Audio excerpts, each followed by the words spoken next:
what I've asked you to do is to go through and look at all the different organelles and write some notes of your own on their structure and function. So this video is going to serve two purposes. First of all, I want you to understand the kind of detail we're looking for.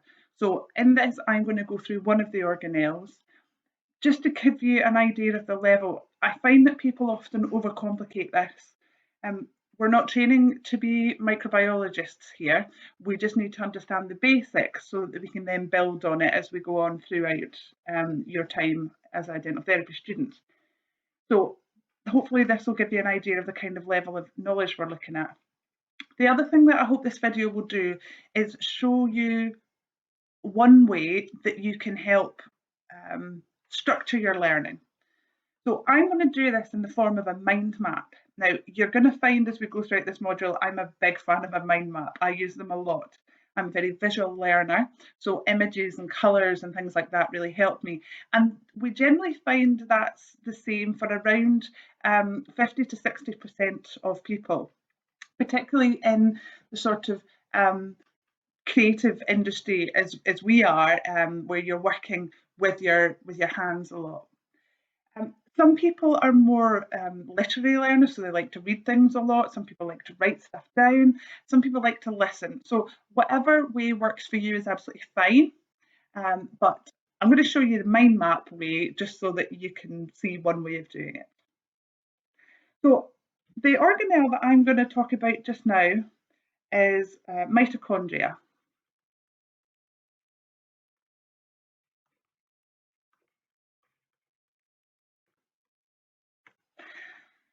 So like I said, I'm a very visual learner, so I've found a diagram here that helps us show the structure. So mitochondria is a bean-shaped organelle, so like a kidney bean type thing, and it has a double membrane. So it's got an outer membrane, and then it's got an inner membrane.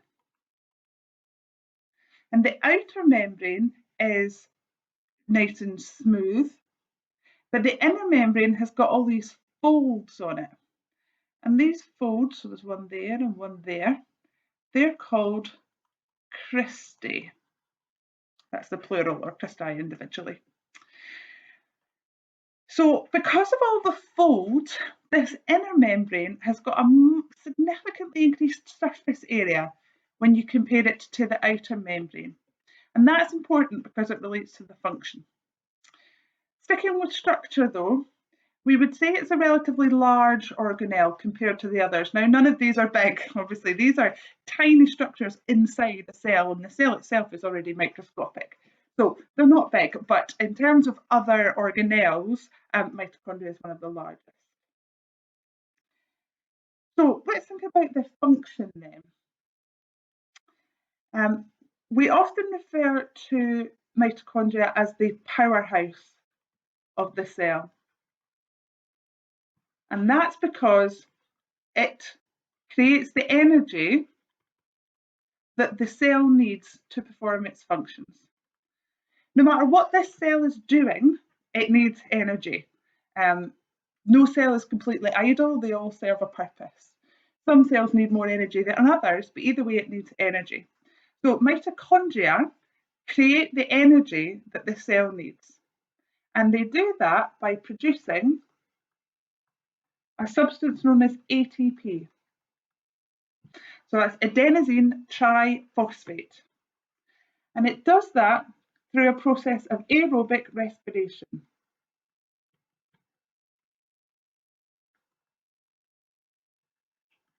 And this aerobic respiration takes place on the surface of the inner membrane.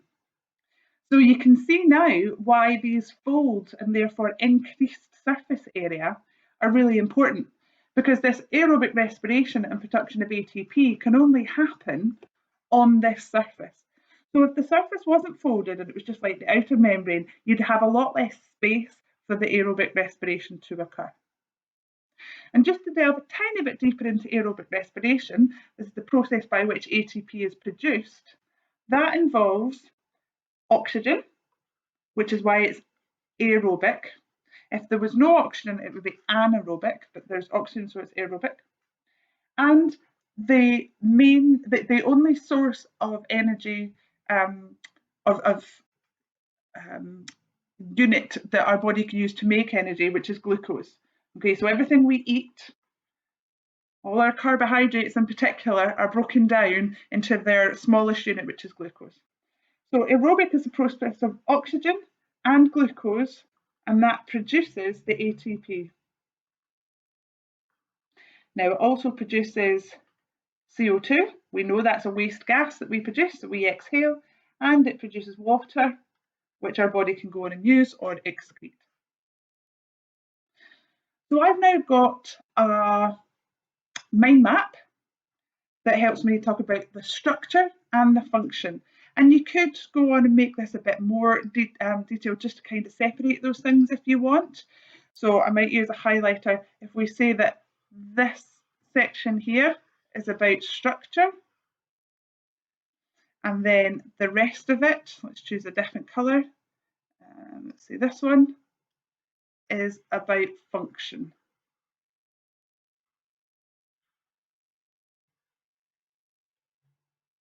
So that's just one way of remembering this kind of stuff, and your mind map might look very different to mine, or this mind map might not serve you very well. So if you're not finding this as a particularly fun, useful way of doing it for you, then you could try doing it in a table. So list all the organelles on one side and then have a column for structure and a column for function. Like I said, some people quite like listening, so you could record yourself talking through these things and just use voice notes on your phone, and then you can listen back to it, whatever works for you. But personally, I find mind maps quite useful, and in the past I've found that other students feel the same as well. So that's me done that for mitochondria. I want you to now go on and do something to make some notes for yourself on the structure and function of all the different organelles.